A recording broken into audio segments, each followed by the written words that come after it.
Hi ವಿದ್ಯಾರ್ಥಿಗಳೇ, ಎಲ್ಲರೂ ಕೂಡ ನನ್ನ ಚಾನಲ್ಗೆ ಸ್ವಾಗತ ಹೇಳ್ತಾ ನೋಡಿ, ದ್ವಿತೀಯ PUC ವಿದ್ಯಾರ್ಥಿಗಳಿಗೆ ಮತ್ತು SLC ವಿದ್ಯಾರ್ಥಿಗಳಿಗೆ ತುಂಬ ಮೋಸ್ಟ್ ಇಂಪಾರ್ಟೆಂಟ್ ವಿಡಿಯೋ ಇದು. ಯಾಕಂದರೆ ಕಡಿಮೆ ಅವಧಿಯಲ್ಲಿ ಪರೀಕ್ಷಾ ಸಿದ್ಧತೆ ಹೇಗಿರಬೇಕು ವಿದ್ಯಾರ್ಥಿಗಳಿಗೆ ಅನ್ನೋದನ್ನೇ ಇವತ್ತು ವಿಡಿಯೋದಲ್ಲಿ ನಾವು ಡಿಸ್ಕಸ್ ಮಾಡೋಣ. ನೋಡಿ, ಮೊಟ್ಟ ಮೊದಲು ಎಷ್ಟೋ ವಿದ್ಯಾರ್ಥಿಗಳು ತುಂಬ ಭಯಪಟ್ಟು ಓದಿದ ವಿಷಯಗಳೇ ನೆನಪಿಂದ ಹೋಗಿಬಿಡ್ತದೆ.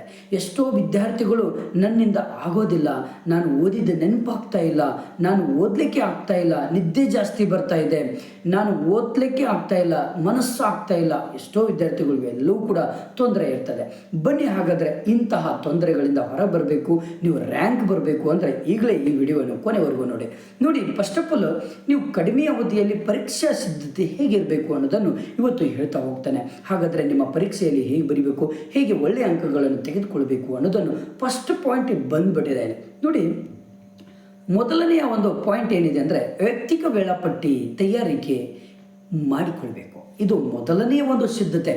ನೋಡಿ, ಎಂತಹ ಒಂದು ಟ್ಯಾಲೆಂಟ್ ವಿದ್ಯಾರ್ಥಿ ಆಗಲಿಕ್ಕೆ ತುಂಬ ಸುಲಭದ ಮಾತಲ್ಲ.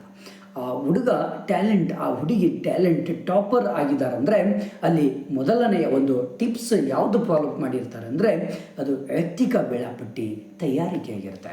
ಅಂದರೆ ಒಂದು ದಿನದಲ್ಲಿ 6 ವಿಷಯಗಳಿಗೆ ಯಾವ ಟೈಮಿಂದ ಯಾವ ಟೈಮ್ ಒಳಗೆ ನಾವು ಯಾವ ವಿಷಯವನ್ನು ಓದ್ಕೊಳ್ಬೇಕು, ಯಾವ ಟೈಮಲ್ಲಿ ನಾನು TV ನೋಡ್ಕೊಳ್ಬೇಕು, ಯಾವ ಟೈಮಲ್ಲಿ ನಾನು ಮನನ ಮಾಡ್ಕೊಳ್ಬೇಕು, ಯಾವ ಟೈಮಲ್ಲಿ ದೈನಂದಿನ ಚಟುವಟಿಕೆಗಳನ್ನು ನಾನು ನಿರ್ವಹಿಸಬೇಕು ಅನ್ನೋದನ್ನು ಸಂಪೂರ್ಣವಾಗಿ ಟಾಪರ್ ಸ್ಟೂಡೆಂಟ್ ಏನು ಮಾಡಿರ್ತಾರೆ ಅಂದರೆ ಒಂದು ಟೈಮ್ ಟೇಬಲನ್ನು ಹಾಕ್ಕೊಂಡಿರ್ತಾರೆ. ಹಾಗಾಗಿ ನೀವು ಕೂಡ ಇವತ್ತಿಂದಲೇ ಟೈಮ್ ಟೇಬಲನ್ನು ಹಾಕಿಕೊಳ್ಳಿ.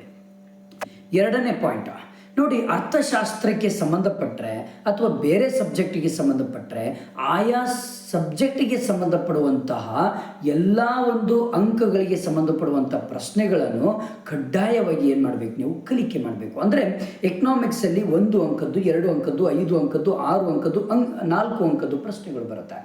ಬೇರೆ ಸಬ್ಜೆಕ್ಟಲ್ಲಿ 5 ಮತ್ತು 10 ಅಂಕದ್ದು, 2 ಅಂಕದ್ದು, 1 ಅಂಕದ್ದು ಈ ಎಲ್ಲ ಪ್ರಶ್ನೆಗಳು ಬರುತ್ತೆ.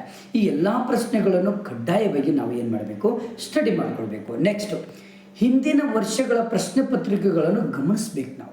ಅಂದರೆ ಹಿಂದೆ ನಡೆದಂತಹ ಯಾವುದೇ ಒಂದು ಸಬ್ಜೆಕ್ಟಿಗೆ ಸಂಬಂಧಪಡುವಂತಹ ಹಿಂದೆ ನಡೆದಂತಹ ಒಂದು ಪ್ರಶ್ನೆ ಪತ್ರಿಕೆಗಳನ್ನು ಕಲೆಕ್ಟ್ ಮಾಡ್ಕೊಳ್ಬೇಕು ನಾವು. 2 ವರ್ಷದ್ದು ಅಥವಾ 3 ವರ್ಷದ್ದು. 1ನೇ ಟಿಪ್ಪು ಟೈಮ್ ಟೇಬಲ್ ತಯಾರಿಕೆ ಮಾಡಿದರೆ, 2ನೇ ಟಿಪ್ಸು ನಿಮ್ಮ ಒಂದು ವಿಷಯಕ್ಕೆ ಸಂಬಂಧಪಡುವಂಥ 5, 10, 6, 4, 2, 1 ಅಂಕದ ಪ್ರಶ್ನೆಗಳನ್ನು ಕಡ್ಡಾಯವಾಗಿ ಸ್ಟಡಿ ಮಾಡ್ಕೊಳ್ಬೇಕು. ನೆಕ್ಸ್ಟ್ 3ನೇ ಟಿಪ್ಸ್ ಬಂದುಬಿಟ್ಟು, ಇದು ಕಡಿಮೆ ಅವಧಿಯಲ್ಲಿ ಪರೀಕ್ಷೆ ಸಿದ್ಧತೆ ಹೇಗೆ ಅನ್ನೋದನ್ನು ಟಿಪ್ಸ್ಗಳನ್ನು ಕೊಡ್ತಾ ಇದ್ದೇನೆ. 3ನೇ ಟಿಪ್ಸ್ ಏನು ಅಂದರೆ, ಹಿಂದಿನ ವರ್ಷಗಳ ಪ್ರಶ್ನೆ ಪತ್ರಿಕೆಗಳನ್ನು 2 ಅಥವಾ 3 ವರ್ಷಗಳ ಪ್ರಶ್ನೆ ಪತ್ರಿಕೆಗಳನ್ನು ಏನು ಮಾಡಿ ಕಲೆಕ್ಟ್ ಮಾಡ್ಕೊಳ್ಳಿ. ಆ ಪ್ರಶ್ನೆ ಪತ್ರಿಕೆಗಳನ್ನು ಗಮನಿಸಬೇಕು. ಯಾವ ಪ್ರಶ್ನೆಗಳು ರಿಪೀಟ್ ಆಗಿದ್ದಾವೆ, ಪದೇ ಪದೇ ಕೇಳಿದ್ದಾರೆ, ಆ ಪ್ರಶ್ನೆಗಳನ್ನು ಹೈಲೈಟ್ ಮಾಡ್ಕೊಳ್ಳಿ. ಆ ಒಂದು ಪ್ರಶ್ನೆ ಪತ್ರಿಕೆಗಳಲ್ಲಿ ಯಾವುದು 10 ಅಂಕಗಳಿಗೆ ಕೇಳಿದ್ದಾರೆ, ಯಾವುದು 5 ಅಂಕಗಳಿಗೆ ಕೇಳಿದ್ದಾರೆ, ಯಾವುದು 6 ಅಂಕಗಳಿಗೆ ಕೇಳಿದ್ದಾರೆ, ಯಾವುದು 4 ಅಂಕಗಳಿಗೆ ಕೇಳಿದ್ದಾರೆ ಅನ್ನೋದನ್ನು ನಾವು ಹೈಲೈಟ್ ಮಾಡಿಕೊಂಡು ಆ ಒಂದು ಪ್ರಶ್ನೆಗಳನ್ನು ಪದೇ ಪದೇ ನಾವೇನು ಮಾಡಬೇಕು, ಬರೆದು ತೆಗಿಬೇಕು, ಸ್ಟಡಿ ಮಾಡ್ಕೊಳ್ಬೇಕು. ಇದರಿಂದ ನಮಗೆ ಬಹಳ ಅಂದರೆ ಉತ್ತಮವಾದಂಥ ರಿಸಲ್ಟ್ ನೋಡ್ಬೋದು.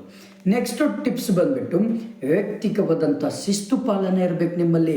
ನೋಡಿ, ಎಷ್ಟೋ ವಿದ್ಯಾರ್ಥಿಗಳನ್ನು ನೋಡ್ತಾ ಇದ್ದೇನೆ, ಎಷ್ಟೋ ವಿದ್ಯಾರ್ಥಿಗಳು ಎಕ್ಸಾಮ್ ಬಂದುಬಿಟ್ರೆ ಶಿಸ್ತು ಪಾಲನೆ ಇರೋದಿಲ್ಲ, ಭಯ ಇರಲೇಬಾರ್ದು ಬಿಡಿ.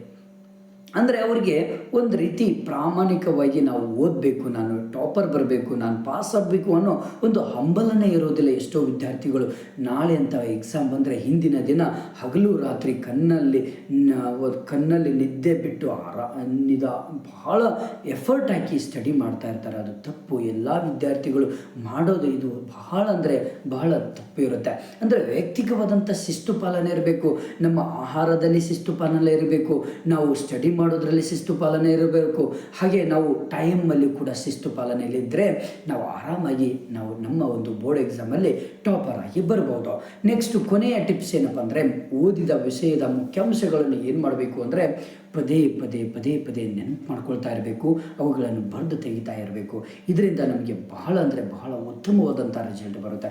ಇಷ್ಟು ಟಿಪ್ಸ್ಗಳನ್ನು ಯಾರು ಫಾಲೋ ಮಾಡ್ತೀರಾ, ನೀವೆಲ್ಲರೂ ಕೂಡ ಟಾಪರ್ ಗ್ಯಾರಂಟಿ ಬರ್ತೀರಾ. ನಿಮ್ಮ ಫ್ರೆಂಡ್ಸಿಗೆ ಶೇರ್ ಮಾಡಿ. ಹಾಗೆ ನನ್ನ ಚಾನಲನ್ನು ಸಬ್ಸ್ಕ್ರೈಬ್ ಮಾಡಿ. ಯಾಕಂದರೆ ಎಲ್ಲ ವಿಷಯಗಳಿಗೆ ಸಂಬಂಧಪಡುವಂಥ ಮೋಸ್ಟ್ ಇಂಪಾರ್ಟೆಂಟ್ ಪ್ರಶ್ನೆಗಳು ಈ ಒಂದು ಚಾನಲಲ್ಲಿ ಸಿಗುತ್ತೆ. Okay, thank you friends, thank you.